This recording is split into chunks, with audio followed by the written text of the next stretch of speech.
ठीक है, ओके, उसको हम कहते हैं न्यूक्लियोप्रोटीन। बात ठीक है, छोड़ दीजिए, इसको समझने की जरूरत नहीं है। जो समझने की जरूरत है वो है ये सब, ये जो चीज बाहर के तरफ है ना, इसको हम कहते हैं स्पाइक, स्पाइक प्रोटीन, जिसको एस प्रोटीन भी कहा जाता है। तो ये है जो एस प्रोटीन और स्पाइक। और कुछ अलग प्रोटीन है जिसको कहते हैं एनवेलप प्रोटीन, ये एनवेलप, और इसे कहते हैं मेम्ब्रेन प्रोटीन। मतलब ये जो मेम्ब्रेन बाहर है, एनवेलप, ये ज्यादातर फैट से बना हुआ होता है और प्रोटीन भी उसके साथ साथ रहता है। एनवेलप फैट से बना हुआ होता है, और ये बाकी के जो प्रोटीन है उनमें से सबसे इंपॉर्टेंट है स्पाइक प्रोटीन। क्यों?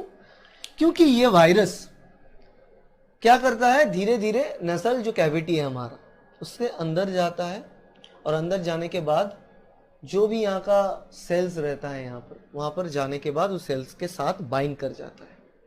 किस चीज से बाइंड करता है? स्पाइक प्रोटीन से। तो ये स्पाइक प्रोटीन जो है, ये वायरस को बाइंड होने में हेल्प करता है। मतलब स्पाइक प्रोटीन वायरस को पहला, इसका जो घर है उस वहां तक पहुंचने में मदद करता है।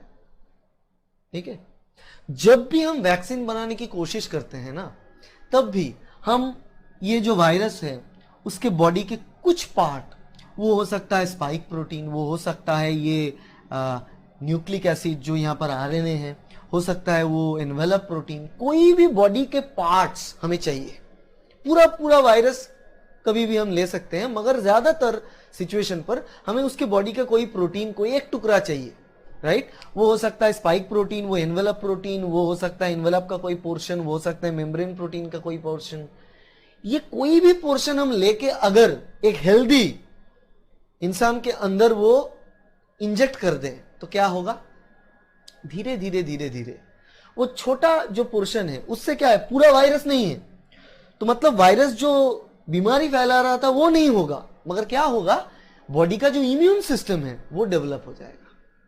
तो वैक्सीनेशन का बात यह होता है कि हम जो बैक्टीरिया और वायरस, उसके बॉडी का एक ऐसा पार्ट लेते हैं या फिर फुल बॉडी लेते हैं और उसको इनएक्टिव करके लेते हैं, ताकि वो बीमारी नहीं कॉज कर पाए, मगर जो इम्यूनिटी है उसको डेवलप कर पाए।